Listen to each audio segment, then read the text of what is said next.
శ్రీ గజానన మహానుభావులు నిజంగా త్రికాలజ్ఞులే. కూర్చున్న చోటు నుండి భూత భవిష్యత్ వర్తమాన కాలాలను తెలుసుకోగలిగిన సమర్థులు అని అనుకోసాగారు. శబరి ఇచ్చిన పండ్లను శ్రీరాముడు ఎంతో ఆనందంగా భుజించాడు. అలానే చందు సమర్పించిన కజ్జికాయల్ని స్వామి స్వీకరించారు.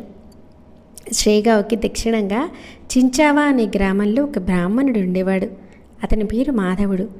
అతని వయస్సు 60 సంవత్సరాల పైబడే ఉంటుంది. శరీరం అంతా క్షీణించిపోయింది. యవ్వనంలో అతనికి తన కుటుంబమే సర్వస్వంగా ఉండేది. కాలగతి ముందు అంతా తలవంచాల్సిందే. విధాత వ్రాసిన విధి విధానాన్ని అనుసరించి అంతా తమ జీవితాన్ని వెళ్ళతీసుకోవాల్సిందే. విధి లింకించినట్లు కాంతాపుత్రులు మరణించారు. మాధవుడు ఒంటిగాడయ్యాడు.